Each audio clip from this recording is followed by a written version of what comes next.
Khammam sir. ఖమ్మంలో 554 విఓ buildings కడుతున్నారు sir. దాంట్లో మన సిరివెన్నెల ఎఫ్పిఓ కూడా ఉంది sir, women farmer producer organisation. Krishnaveni గారు అని మన ముందు ఉన్నారు సార్. ఆవిడ మన ఫుడ్ స్టోరేజ్ గోడౌన్ కూడా ఎన్ఆర్ఈజెస్ నుంచి కడుతున్నారు సార్. అక్కడ ఉన్న జిల్లా సమాఖ్య లీడర్ విజయలక్ష్మి, కొట్టే విజయలక్ష్మి. సో కొట్టే విజయలక్ష్మి మరియు కృష్ణవేణి గారిని మాట్లాడవలసిగా కోరుతున్నాం. ఖమ్మం. గౌరవనీయుల సీఎం గారికి, మినిస్టర్స్ అందరికీ నమస్కారం సార్. సార్ మన దగ్గర ఎస్హెచ్ మ్యామ్ ఉంటున్నారు సార్. నమస్తే. గౌరవనీయులైన ముఖ్యమంత్రి గారికి మరియు డిప్యూటీ ముఖ్యమంత్రి గారైన మల్లు విక్రమార్క గారికి, పొంగులేటి శ్రీనివాస్ రెడ్డి గారికి, మరి వేదిక మీద ఉన్న పెద్దలందరికీ నమస్కారములు. నా పేరు విజయలక్ష్మి. మాది మాటూరు విలేజ్, మధుర మండల వెలుగు మండల సమైక్య అధ్యక్షురాలు, గౌతమి జిల్లా సమైక్యలో కార్యదర్శిగా పనిచేస్తున్నాను. మొత్తం పంచాయతీలు 571కి గాను 495 బిల్డింగ్లు శాంక్షన్ అయినాయి సార్. దాంట్లో 414 బిల్డింగ్లకి ఈ పూట శంకుస్థాపనలో చేస్తున్నాము. ఇంకా మా దగ్గర జరుగుతున్న అనేక కార్యక్రమాల్లో మేము చాలా ఉత్సాహంగా పాల్గొంటున్నాము. స్టెప్ మరియు రాష్ట్ర ప్రభుత్వం అందించే అనేక ప్రోగ్రాంలు మహిళలకి ప్రాధాన్యత ఇస్తున్నాయి. అదేవిధంగా ఇందిరాడేవి కానీ, చీరలు కానీ, మరియు రుణాలు కానీ, సోలార్ కానీ, పెట్రోల్ బంకులలో కానీ మమ్మల్ని స్థాయికి తీసుకెళ్లినందుకు మేము మీకు ప్రత్యేక ధన్యవాదాలు తెలియజేసుకుంటున్నాం సార్. మంచి తల్లి, ఇప్పుడు ఈ భవనాలు ఎప్పటి లోపల పూర్తి చేస్తారు విజయలక్ష్మి గారు? అతి త్వరలోనే ఇవాళ ఈ పండుగ ఎట్లా గ్రామాల్లో చేసుకుంటున్నామో శంకుస్థాపన పండుగ, మళ్ళీ ఇదే పండుగ మాకు విజయానికి పండుగ సార్. ఇవాళ ఇదే పండుగని మళ్ళీ మేము అతి త్వరలోనే ప్రారంభోత్సవాలు చేసుకొని మళ్ళీ ఇంకా పెద్ద ఎత్తున పండుగలు చేసుకోవాలని చూసుకుంటున్నాం. డిసెంబర్ 9 తారీఖు లోపల చేసుకోవాలా? మీరు మంచి కార్యాచరణ పెట్టి పర్యవేక్షించి ఈ మొత్తం 497 భవనాలు అన్నిటిని కూడా డిసెంబర్ 9 లోపల పూర్తి చేసుకోండి. ఆ రోజు పెద్ద ఎత్తున మనం కార్యక్రమాన్ని ఏర్పాటు చేసుకొని పెద్ద ఎత్తున ఉత్సవాలు జరుపుకుందాం. అట్లనే మీకు మీ కలెక్టర్ గారికి కూడా చెప్తున్నా, అక్కడ ల్యాండ్ ఎక్కాయా వీళ్ళకు లాజిస్టిక్ పార్క్ కోసం మంచి ల్యాండ్ గోడౌన్స్ కట్టుకొని, అదేవిధంగా ఎందుకంటే మీ దగ్గర ప్యాడీ ప్రొక్యూర్మెంట్ ఇవన్నీ రైస్ మిల్లులకు ఆల్రెడీ ఐడెంటిఫై చేసిందని రెవెన్యూ మంత్రి గారు చెప్తున్నారు. రైస్ మిల్లుతో పాటు లాజిస్టిక్ పార్క్స్ ఇప్పుడు మనం మిల్లర్స్కి ఇస్తున్నాం, వాళ్ళు తీసుకెళ్లి గోడౌన్లలో పెట్టుకుంటూ వాళ్ళు అటు నుంచి అటే మాయమైపోతున్నది కొన్ని దగ్గరలో. ఇప్పుడు ఆ సమస్యలు ఎదుర్కొంటున్నాం, వాటిని రికవరీ చేయడానికి ప్రాబ్లం అవుతుంది. నాకు మంచి లాజిస్టిక్ పార్క్ పెద్ద ఎత్తున గోడౌన్లు విత్ సోలార్ నెట్ జీరో టైప్లో బ్రహ్మాండంగా వాటిని కట్టించాలి. అన్నీ అక్కడనే ఏదైనా తడిసిన పంట ఉంటే కూడా ఆరబెట్టుకోవడానికి కల్లాలు, ఎన్ఆర్ఈజిఎస్ల కల్లాలకు దీనికి కూడా ఉంది కదా స్కీము, దాన్ని లాజిస్టిక్ పార్క్ కట్టుకోవడానికి మంచి స్థలాన్ని మా ముగ్గురు మంత్రులు అక్కడనే ఉన్నారు. వ్యవసాయం అక్కడనే ఉంది, రెవెన్యూ అక్కడనే ఉంది, ఆర్థికం అక్కడనే ఉంది. సో అన్ని ఖమ్మంలోనే ఉన్నాయి కాబట్టి ఇమ్మీడియట్గా నీ బాధ్యత అది. వాళ్ళకి స్థలం ఎక్కి ఇమ్మీడియట్గా వాళ్ళ లాజిస్టిక్ పార్క్ ఒక స్టేట్కే మోడల్ లాంటిది కడదాం. ఇమ్మీడియట్గా దాన్ని తీసుకొని వాళ్ళకు ఇచ్చేసి పెట్టు. ఓకే ఓకే విజయలక్ష్మి గారు. కృష్ణవేణి గారు పక్కనే కృష్ణవేణి సార్. కృష్ణవేణి చెప్పమ్మా. 453 crores ఇది బిజినెస్ చేస్తున్న బే నిషాన్ అనే సంస్థకి వాళ్ళు ప్రెసిడెంట్ సార్. మన ఫార్మర్ ప్రొడ్యూసర్ కంపెనీ వాళ్ళు నడిపిస్తున్నారు సార్.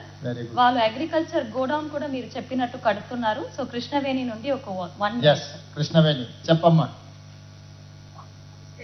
నమస్తే అమ్మా. రేవంత్ రెడ్డి గారికి నమస్కారం. అలాగే వేదిక మీద ఉన్న మంత్రి గారులందరికీ నమస్కారం సార్. నా పేరు కృష్ణవేణి అండి, జన్నారం గ్రామం, ఏన్పూర్ మండలం, ఖమ్మం డిస్ట్రిక్ట్. సిరివెన్నెల వ్యవసాయ ఉత్పత్తిదారుల సంఘానికి అధ్యక్షురాలు సార్. అలాగే బెనిషానికి కూడా అధ్యక్షురాలు సార్. మా ఖమ్మం జిల్లాలో సార్ 8 ఎఫ్టీసీలు ఉన్నాయి సార్. దాంట్లో ఒక సిరివెన్నెలలోనే 2135 మంది సభ్యులు ఉన్నారు సార్. అలాగే 8 ఎఫ్టీసీలకి గాను 8 గోడౌన్లు శాంక్షన్ అయ్యాయి సార్. అలాగే మా రైతులందరూ సన్నకారు రైతులు తెచ్చుకున్న ధాన్యాలన్నీ నిల్వ చేయడానికి తెలుసుకుందాం సార్. అందుకే 8 ఎఫ్టీసీలకి 8 గోడౌన్లు శాంక్షన్ అయ్యింది సార్. త్వరలో అవి అన్ని కట్టుకొని మళ్ళీ ప్రారంభోత్సవానికి మళ్ళీ మిమ్మల్ని ఇలాగే మీటింగ్ పెట్టి మాట్లాడాలని అనుకుంటున్నాం సార్. అలాగే ఏ ప్రభుత్వంలో కూడా మహిళలకు ఒక బిల్డింగ్ అనేది, ఇట్లా మహిళా రైతులకి ఒక గోడౌన్స్ అనేవి ఏ ప్రభుత్వంలో లేదు సార్. ఇప్పుడు మాకు మీరు వచ్చాక సార్ ప్రతి ఒక్క ఊర్లో మహిళలందరూ కూర్చొని మాట్లాడుకోవడానికి ప్రతి ఒక్కరికి ఒక బిల్డింగ్ కానీ, మళ్ళీ ప్రతి ఒక్క రైతులకి ఒక గోడం లాంటివి కానీ మీ ప్రభుత్వంలో మాకు ఇచ్చినందుకు మీరు ఇప్పటికీ మా గుండెల్లో మహిళల గుండెల్లో చిరస్థాయిగా నిలిచిపోతారు. కృష్ణవేణమ్మ, ఇప్పుడు మన దగ్గర ఏవైతే ఈ కార్యక్రమాలు తీసుకుంటున్నారో వీటితో పాటు మీరు సంఘాల మీటింగ్లో పెట్టినప్పుడు పంట మార్పిడి మీద కూడా ఒక అవేర్నెస్ ప్రోగ్రామ్ ఇవ్వండి. కమర్షియల్ క్రాప్స్లో ఇప్పుడు పామాయిల్ ఉంది. తుమ్మల గారు పామాయిల్ మీ ప్రాంతంలో గట్టిగా ప్రమోట్ చేస్తున్నారు రాష్ట్ర నలుమూలల. ఒక్క వరే పండించడం మనకు పరిష్కారం కాదు. ఈరోజు కమర్షియల్ క్రాప్లకి మనం మారాల్సిన అవసరం ఉంది. మంచి ప్రాఫిట్ మేకింగ్ బిజినెస్ ఉన్నాయి, గవర్నమెంట్ నుంచి కూడా స్కీమ్లు ఉన్నాయి. పంట మార్పిడి విధానాన్ని కూడా మీరు సంఘాలు సభ్యులు భవనాలలో కూర్చున్నప్పుడు మాట్లాడుకోవాలి. కలెక్టర్ గారికి కూడా నేను సలహా ఇస్తున్నాను, వీళ్ళకి ఓరియంటేషన్ క్లాసెస్ తీసుకుంటే వాళ్ళే ట్రైనింగ్ లాగా అవుతారు. వాళ్ళే గ్రామాలలో వెళ్ళి సమావేశాలు పెడతారు. అవసరమైతే వాళ్ళకి కొంత ఫీజు ఇస్తాం. మనం రైతు వేదికలలో వెళ్ళి పంట మార్పిడి మీద అవగాహన కల్పించాలి. మనం మూసబో పద్ధతిలో పండించడం వల్ల మనకు ఆర్థికంగా ప్రయోజనం ఉండడం లేదు, అన్ని రకాల సమస్యలు వస్తున్నాయి. కూరగాయలు, పండ్లు, ఇతర కమర్షియల్ క్రాప్స్ మంచి ప్రాఫిట్ మేకింగ్ బిజినెస్ ఉన్నది. పర్టికులర్ ఖమ్మం ప్రాంతం రైతులు చాలా చైతన్యం ఉన్నవారు మొదటి నుంచి కూడా, ఇప్పుడే కాదు ముందు నుంచి కూడా. ముందు మిర్చి తెచ్చినా, ముందు పత్తి తీసుకొచ్చినా, ముందు ఏ కమర్షియల్ క్రాప్స్ వచ్చినా ఖమ్మం జిల్లా నుంచి అట్లా నల్గొండ, వరంగల్ ఇటువైపు వస్తూ ఉంటాయి. కాబట్టి మీరు ఈ పంట మార్పిడిని పెద్ద ఎత్తున చర్చకు తీసుకురావాలి. రైతు వేదికలలో అన్ని సమావేశాలు పెట్టి సంఘాల సభ్యులను ప్రోత్సహించండి. ఎవరైతే ఇతర ప్రాంతాలకు వెళ్ళి వాళ్ళు ఓరియంటేషన్ క్లాసులు తీసుకుంటారో, లిటరేచర్ ఇచ్చేస్తారో వాళ్ళకి అవసరమైతే కొంత రెమ్యునరేషన్ లాగా కూడా కొంత డబ్బులు కేటాయించండి. దాంతో పంట మార్పిడి అవగాహన కూడా మనం వేగంగా చేయాల్సిన అవసరం ఉన్నది. పామ్ ఆయిల్ లాంటి ఇతర కమర్షియల్ క్రాప్స్ని కూడా ప్రోత్సహించాల్సిన అవసరం ఉన్నది. దాని మీద కూడా ప్రత్యేకమైన కార్యాచరణని సంఘాలతో మాట్లాడి ముందుకు తీసుకెళ్ళండి. సార్, అలాగే రైతు వేదికల్లో కూడా కృషి విజ్ఞాన కేంద్రం వాళ్ళు సేంద్రీయ వ్యవసాయం చేయడానికి మాకు చిన్నగా అందరికీ ట్రైనింగ్ ఇచ్చి చెప్తున్నారు సార్. అలాగే మేము కూడా రైతు వేదికల్లో రైతులందరికీ పిలిచి సేంద్రీయ వ్యవసాయం మనం తినే కొంచెమైనా మనం సేంద్రీయ వ్యవసాయం చేసుకొని ముందు మనం తిని తర్వాత వాళ్ళకి చెప్పి అందరికీ ఇట్లానే అలవాటు చేద్దామని మీటింగ్. ఈ మధ్య క్యాన్సర్ రీసెర్చ్ చేస్తే కూడా మనం ఎక్కువ యూరియా, కెమికల్స్, ఫర్టిలైజర్స్ వాడిన వస్తువులు అంటే ఉత్పత్తి తినడం వల్ల క్యాన్సర్ విపరీతంగా పెరుగుతూ ఉంది.